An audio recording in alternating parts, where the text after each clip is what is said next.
Salut YouTube, comment ça va? Bienvenue sur ma chaîne superfan.fr pour ce nouveau numéro de Geek Rendez-vous qui résume toute l'actualité de la pop culture. Et je vais te dire tout ce qui s'est passé ces dernières 24 heures en ce mardi 14 juillet 2020. On va commencer avec une triste nouvelle au sujet de Naya Rivera, actrice de Glee. Je vais t'expliquer dans cette vidéo ce qu'on appelle la malédiction Glee et pourquoi on parle de malédiction. Mais tout d'abord, les dernières nouvelles sur Naya, malheureusement. Cette fois-ci, c'est officiel, hein. On apprend la disparition de Naya Rivera, actrice américaine ayant principalement joué dans Glee entre 2009 et 2015. Elle rejoint Cory Monteith, décédé en 2013, et Mark Salling, mort en 2018, jouant dans Glee. C'est elle. Si tu l'as pas reconnue sur la première photo, voilà.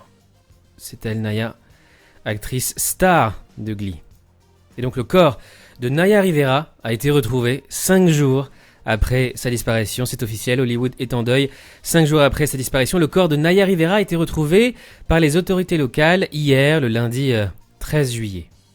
Alors apparemment, l'actrice aurait été victime d'une noyade accidentelle. Elle est connue pour son rôle de Santana dans la série Glee. Elle avait seulement 33 ans. Elle a embarqué sur un bateau avec son fils de 4 ans qui avait été, lui, retrouvé vivant. Donc malheureusement, son fils que tu vois ici sur les photos, eh bien, a perdu sa mère. C'est extrêmement triste. Alors pourquoi on parle de malédiction Glee?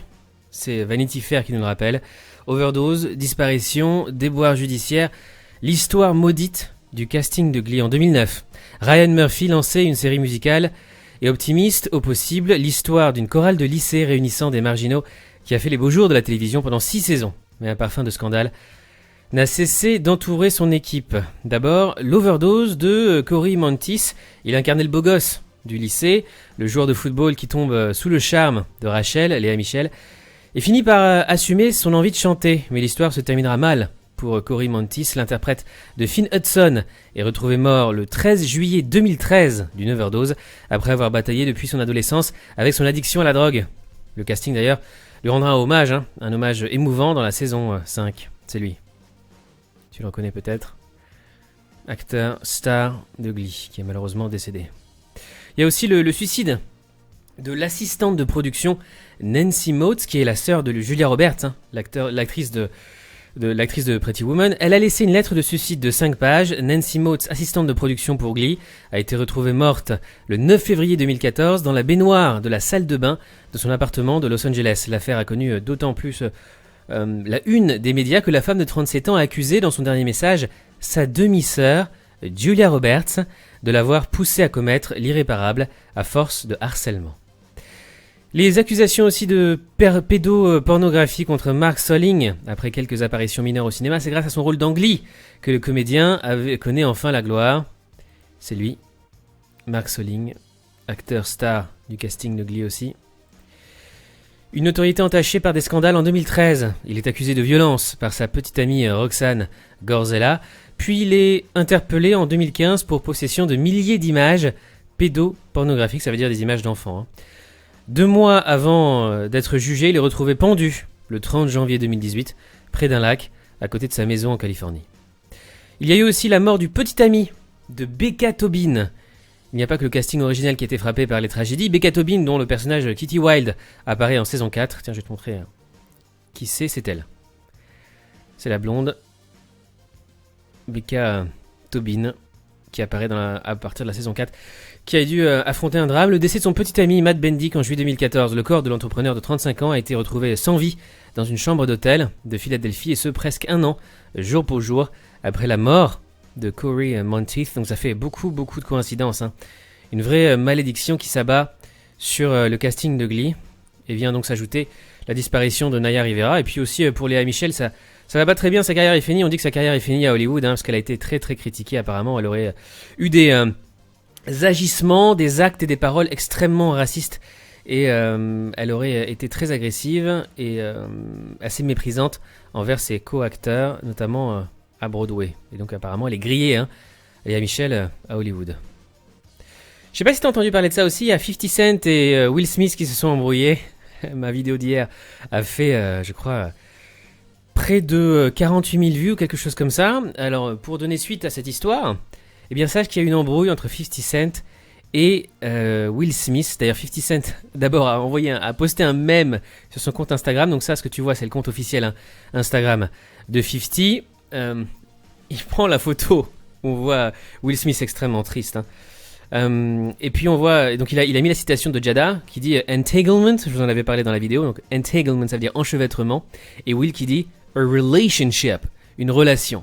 C'était les différences de point de vue entre Jada et Will, qui sont d'ailleurs toujours ensemble officiellement.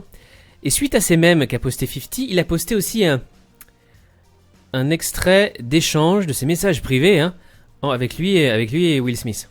Donc là tu vois la conversation entre Will Smith et 50, et à la fin, Will Smith lui dit « Fuck you, 50 ». Va te faire voir, 50. Alors, je vais te traduire exactement ce qui s'est passé. 50 Cent est sans pitié et se moque sévèrement de Will Smith. Alors, la traduction. D'abord, c'est 50 donc, qui lui dit Yo, Will, you're right over there. Salut Will, est-ce que tout va bien pour toi ? Et Will lui dit Yes, I'm cool, I appreciate your concern, brother. Oui, je vais bien, I'm cool, c'est cool. J'apprécie que tu te préoccupes pour moi, mon frère. Et puis ensuite, 50 Cent lui demande Pourquoi est-ce qu'elle t'a dit tout cela dans un show devant tout le monde, commande-t-il. Et Will lui répond On était séparés, elle a fait ce qu'elle avait à faire et moi j'ai fait de même, a répondu Will Smith. Et c'est là que ça part en vrille parce que 50 on a remis une couche à vraiment provoquer Will. Alors, ce qu'a dit 50 Cent. Alors, en anglais, il a dit Then she said, only she can give permission for somebody to blow her back out. C'est hyper vulgaire. Et après, elle dit que seulement elle peut donner la permission à quelqu'un de lui exploser le cul. Putain, c'est chaud, j'aurais pas dû dire ça. De lui exploser, voilà, de la prendre, voilà. De faire des actes avec elle, des actes sexuels avec elle. Et donc, Will a juste répondu Fuck you, 50. Will Smith a répondu Va te faire foutre, 50. Et ensuite, 50 a répondu Wait, what I do Attends, qu'est-ce que j'ai dit Qu'est-ce que j'ai fait Voilà, c'est le clash entre Will Smith et 50 Cent. Évidemment, je te tiendrai au courant de la suite de ces échanges entre 50 Cent et Will Smith. Donc 50 Cent qui vraiment provoque à fond Will Smith sur les réseaux sociaux. Dans le reste des actualités en France, avec le hashtag balance ton youtubeur, The Kerry, Vodka et Norman ont été de nouveau mis en cause sur Twitter. C'est un hashtag qui revient très souvent depuis 2018, qui est souvent entêté en France. Alors tout d'abord, The Kerry, 78, âgé de 33 ans, a officialisé une relation, c'était une relation officielle, avec une jeune fille de 16 ans. Et donc Twitter s'est enflammé, forçant le vidéaste à s'exprimer sur le sujet.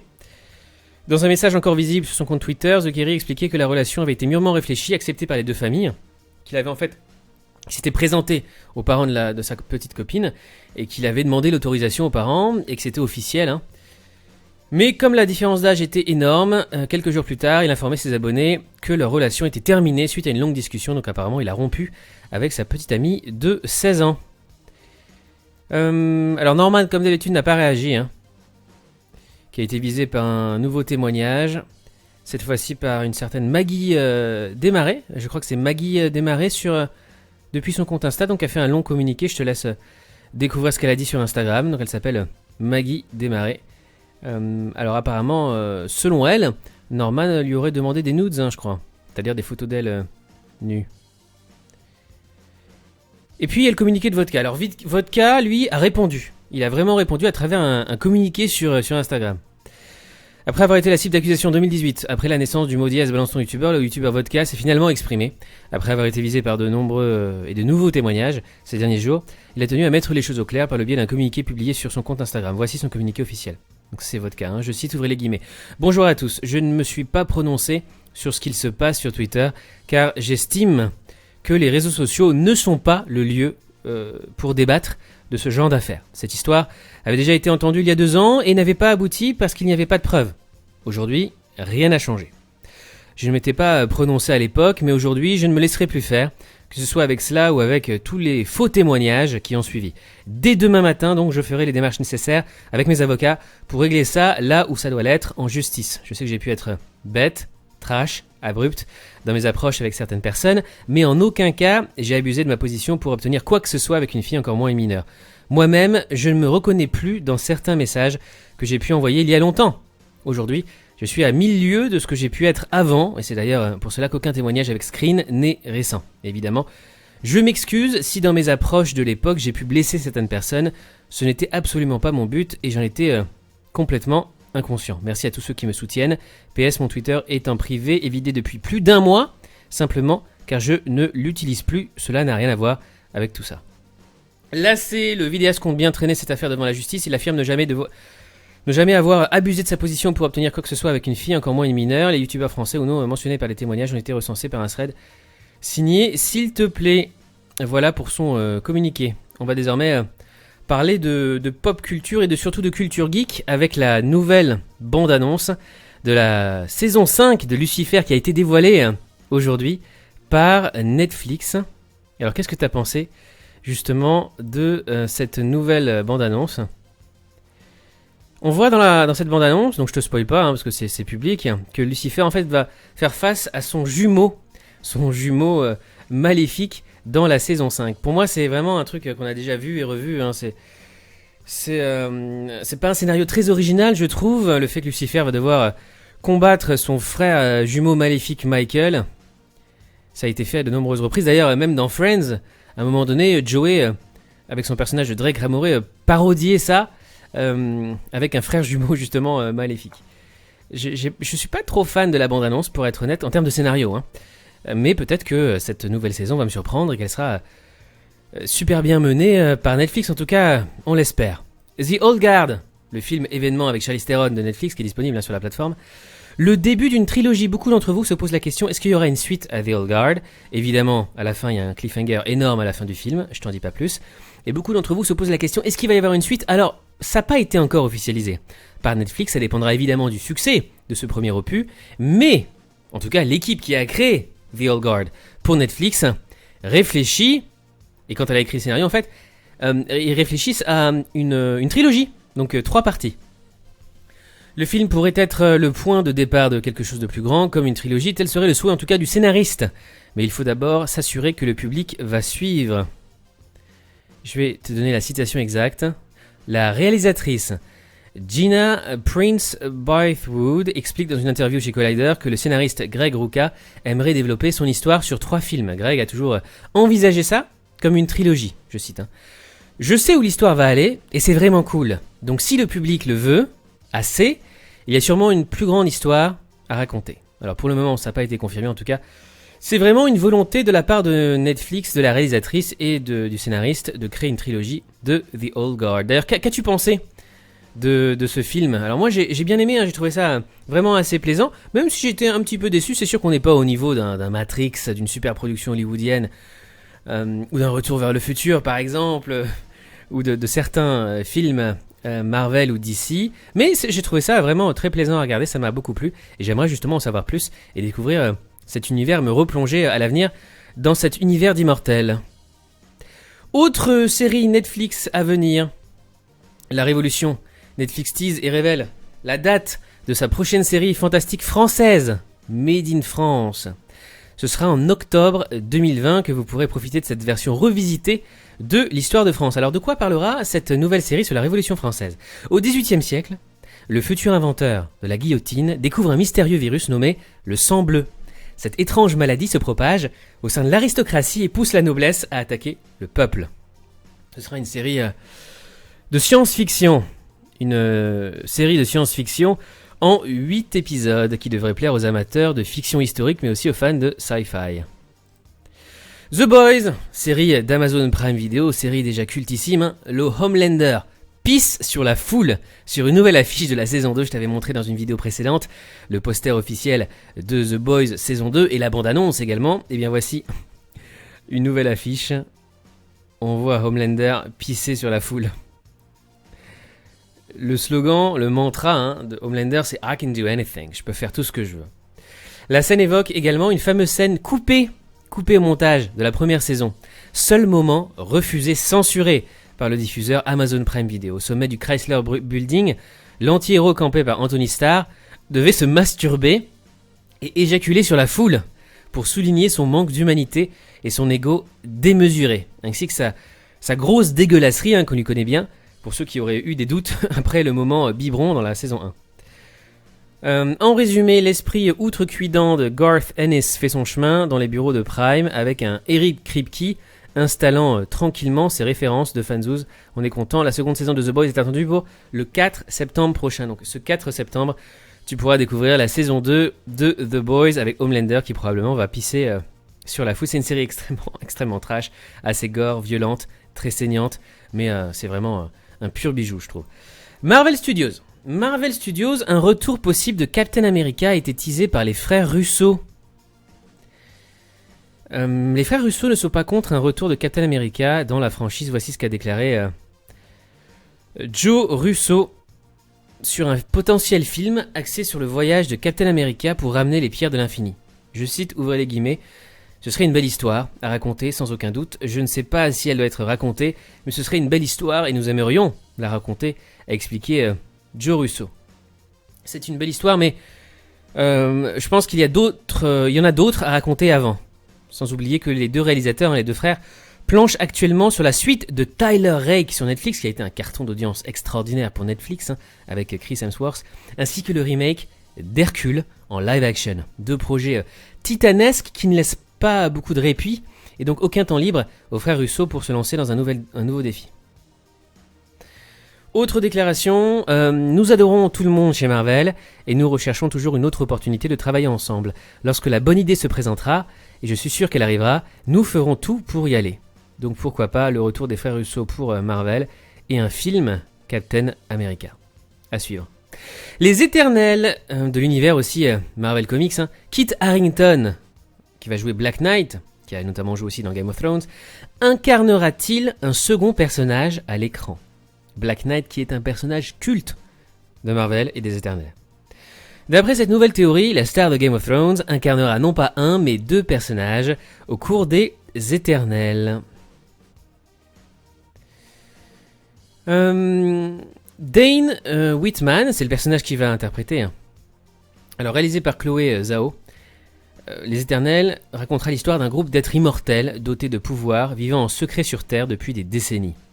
Or, si l'intrigue reste assez mystérieuse pour le moment, on sait néanmoins que l'équipe de justiciers affrontera de terribles ennemis appelés les Déviants. Et Dane Whitman, le personnage interprété par Kit Harington, sera le seul humain du groupe et engagé dans une relation amoureuse avec Cersei.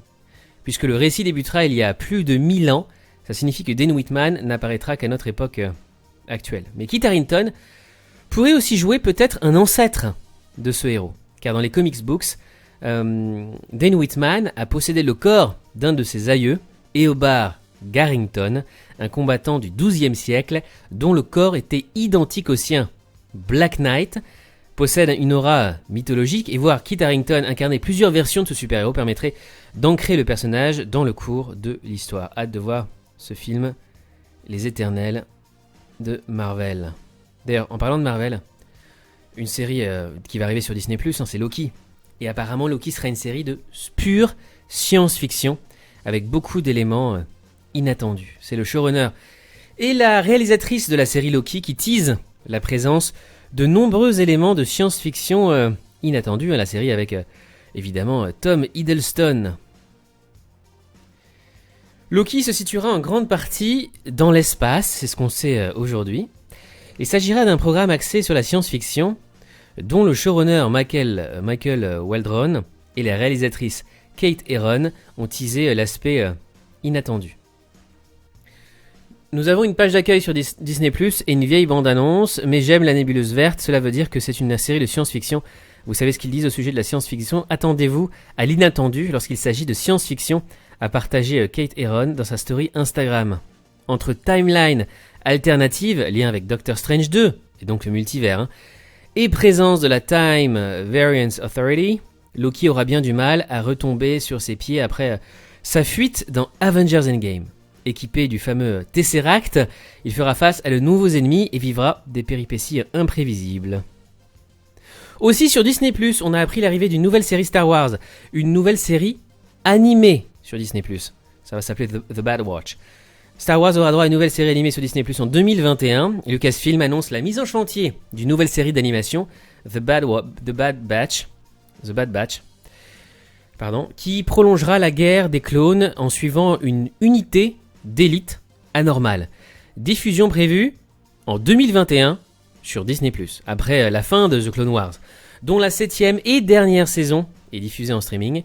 On pouvait se demander quels étaient les plans de Disney en matière de série animée pour Star Wars.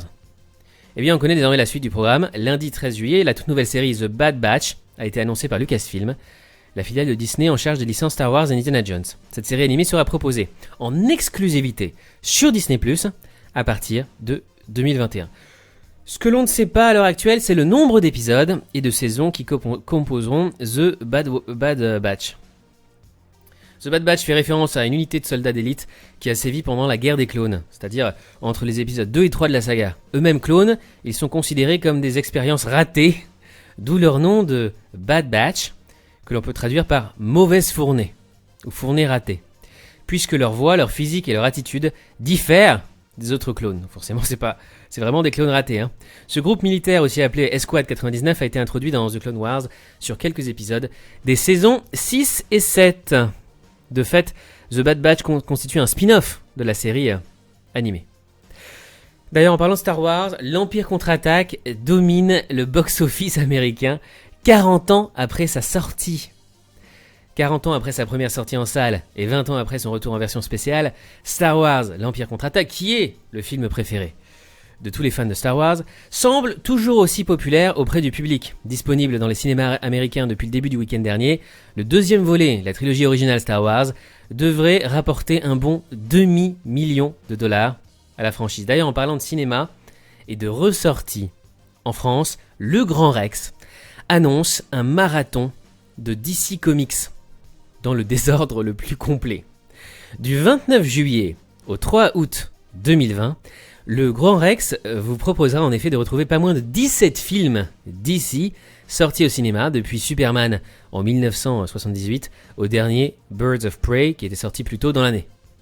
Une sélection vaste mais évidemment incomplète, on ne retrouvera pas malheureusement la trilogie culte Batman de Christopher Nolan, malheureusement, les infâmes Superman 4 ou Supergirl, ou le Constantine avec Keanu Reeves, ni le Green Lantern de 2011. Voici les films qui vont être diffusés au Grand Rex.